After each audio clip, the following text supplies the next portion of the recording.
Okay, let's dive in. So back in September 2021, this show, Squid Game, it just sort of dropped out of nowhere, didn't it? It really did. Became this absolute global phenomenon almost overnight. Yeah, this Korean survival drama. Suddenly everyone was talking about it. It just like exploded. Captivated audiences everywhere. You couldn't escape those green tracksuits or the creepy doll or just the whole terrifying idea behind it. Totally burrowed its way into the culture. And to really get under the skin of season one, understand what made it tick, we've been looking at this source and analysis called Squid Game, Desperation's Playground.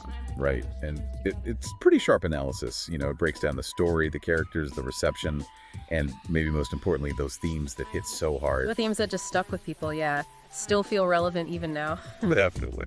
So our mission here for this deep dive is really to unpack all of that. The plot, the people, the critical buzz, the messages underneath, using this review as our map, essentially. Makes sense. We can sort of walk through the points the analysis makes, try and figure out together what turned this, well, fairly simple concept into something so unforgettable. Exactly. You ready to jump in? Absolutely.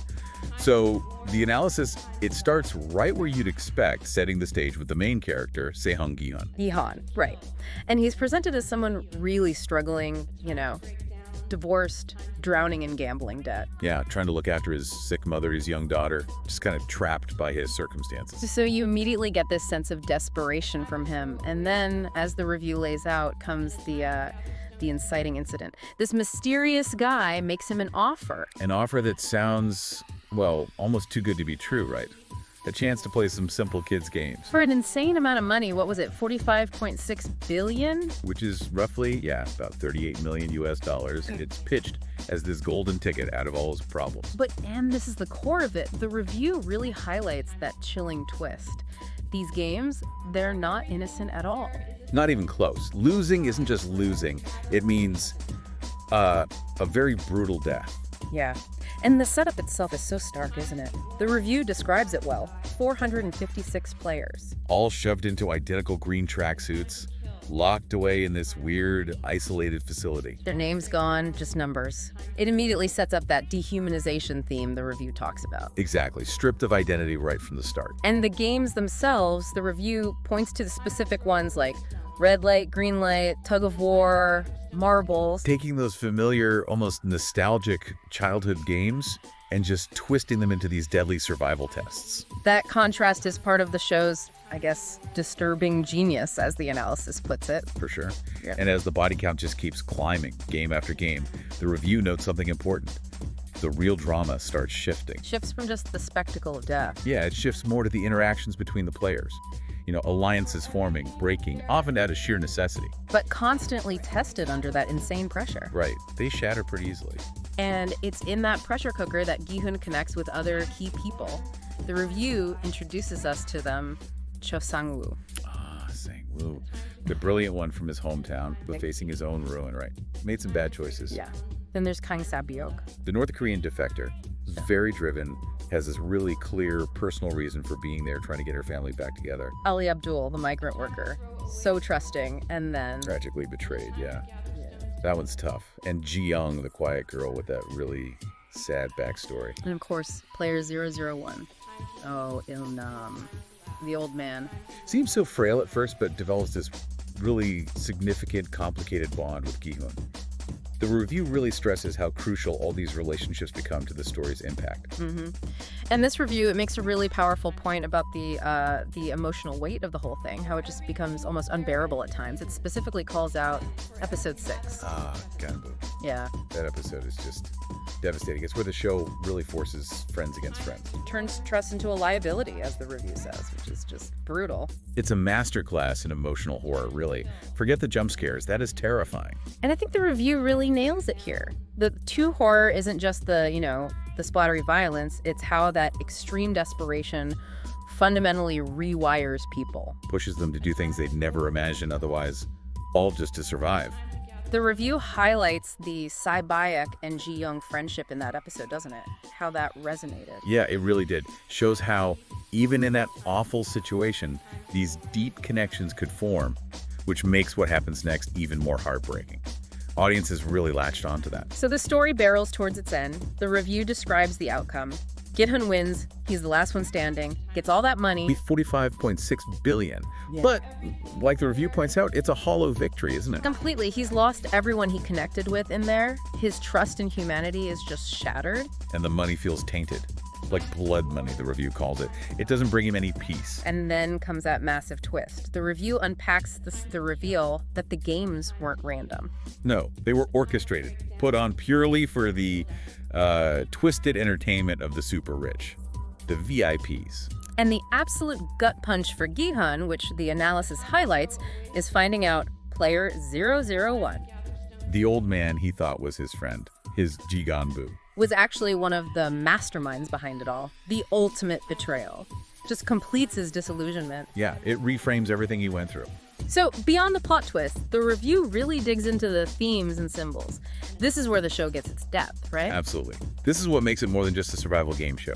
A core theme the review identifies is this idea of desperation under capitalism. Explain that a bit. Well, it argues basically every single player is there because of money problems, crushing debt, poverty, systemic failures that left them with nothing. So the games aren't really a free choice. That's the argument. The review suggests they're forced into it because the real world offered them even worse options, or no options at all, which leads to another theme the review explores. Choice is an illusion. I mean, yeah, the players vote to leave at one point, then most choose to come back. But the analysis questions that what kind of choice is it when you're that desperate? Is it real consent if the alternative is ruin? That's a heavy question. And then there's the dehumanization aspect. Pervasive, isn't it? The uniforms, the numbers instead of names. Mm-hmm. But the review points out it's not just the players. How so? The guards, too, right? They're also trapped in these rigid roles, masks, losing their individuality, and even the VIPs watching. They become these detached, almost inhuman caricatures, enjoying the suffering. Exactly. The system dehumanizes everyone it touches, top to bottom. And that visual contrast the show uses, the review talks about this childhood versus violence thing. Yeah, the bright, almost playground-like colors, the simple games set against this absolutely grotesque, bloody death. The review suggests it's deliberate, a way to kind of mock nostalgia. Yeah, twisting those innocent childhood memories into something horrific. Maybe commenting on how that innocence is lost or corrupted in the brutal reality the show portrays. Okay, so shifting gears a bit. What about how the show was received? Critically. The review covers this too. Oh yeah, and overwhelmingly, as the review notes, it was praised. Hugely praised. The numbers mentioned are pretty staggering. Rotten Tomatoes, what, 95%? Yep, 95%. With critics highlighting its sharp social commentary and the emotional depth, it wasn't just seen as shallow thrills. Empire magazine apparently called it vibrant and vicious. A blend of horror, spectacle, and real heart. Yeah, and BuzzFeed said it just pulls you in from the start and doesn't let go. Which feels accurate.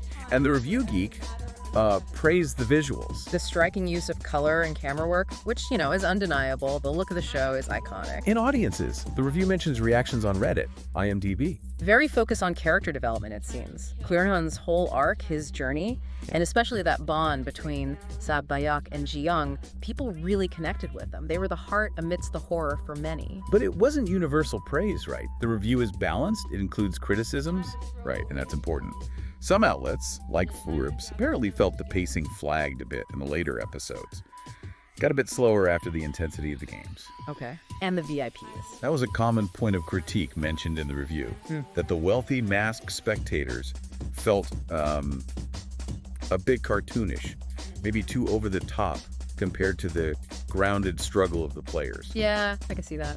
What else? There was also the criticism noted in the review that maybe the show relied too heavily on shock value sometimes, that it could feel emotionally manipulative, using the violence or suffering just to get a reaction. Pushing buttons, maybe? Potentially. And interestingly, the review brings in perspectives from some South Korean commentators. What was their take? They apparently argued the show kind of oversimplified the complex realities of class struggle in South Korea, that it didn't really offer solutions, just sort of exploited the despair for entertainment without a deeper critique. That's a really interesting angle. Good that the review included it. Provides important context. The review also offers a sort of person perspective section, reflecting how it landed emotionally for many. Yeah, describing it as like emotionally shattering. But arguing the violence wasn't just gratuitous, it felt allegorical, representing systemic brutality. Right. And it comes back again to episode 6, Galebu. emphasizing how the emotional choices and sacrifices there felt even more brutal than the physical violence, because the game itself forced those impossible situations, weaponizing human connection. That hits hard. The review's take on the show's overall balance is interesting too, comparing it to Battle Royale. Yeah, having those high-stakes kill-or-be-killed vibes. But grounding it in really relatable human issues, inequality, exploitation, how suffering gets turned into entertainment, so it feels dystopian, like Black Mirror maybe. But also terrifyingly real, drawing on anxieties we already have about the world. And Gi-hun's transformation through all this. Described in the review as quietly powerful. He starts as this broken guy just trying to survive, but what he witnesses changes him fundamentally. To the point where even after winning, he can't just accept the system that created it all. Exactly. He refuses to just take the money and walk away. So the review's final verdict, it gives it a 4.5 out of 5 for overall impact. Calls it brutal, poetic, unforgettable. Yeah, argues it holds a mirror up to our own reality in some pretty terrifying ways. Yeah. Positions it as a real landmark in global TV. Maybe one of the most important shows of the streaming era, even. Which, I mean, looking back at the impact it had, that feels pretty fair. It definitely sparked a massive global conversation. So, stepping back, why did it hit such a nerve worldwide? This review seems to suggest it tapped into these really universal feelings. About desperation, definitely. About economic anxiety, inequality, what happens to people when systems fail them, the dark side of competition. And walking through this analysis, you really see how all the pieces fit together. The gripping plot, those characters you cared about, the sharp social commentary, the unforgettable visuals. It created this perfect storm, really. Something totally original and powerful that just stuck with people. And thinking about it now, maybe reflect on your own experience watching it. Did you feel the pacing lagged? Did the VIPs feel off? Or maybe it was the themes of desperation or the illusion of choice that really resonated with you personally. It's definitely a show that prompts a lot of different reactions and discussions. The conversation around it is almost as layered as the show itself. Well, we've certainly dug deep into this review today, covered its take on the premise, the players, those heavy themes, and the mix of critical praise and some valid criticisms too. Yeah, it really helps solidify why Squid Game became such a phenomenon, that blend of pure spectacle with, really profound human drama and that biting social critique. Okay, so let's leave you with a final thought to chew on, something prompted by the review's analysis of the ending. Gi-hun's choice, right at the very end. After everything. Winning the money, he's at the airport, about to finally go see his daughter in America. And he doesn't get on the plane, he turns back. With this look on his face, like he intends to, as the review puts it, burn the game to the ground. So what does that choice really signify for you? After surviving that hell, what does it mean to reject the reward and choose to fight the system instead? Even when you've technically won by its rules, what's the cost of that defiance? And maybe, how does that choice resonate beyond the screen in the world we navigate? Something to think about.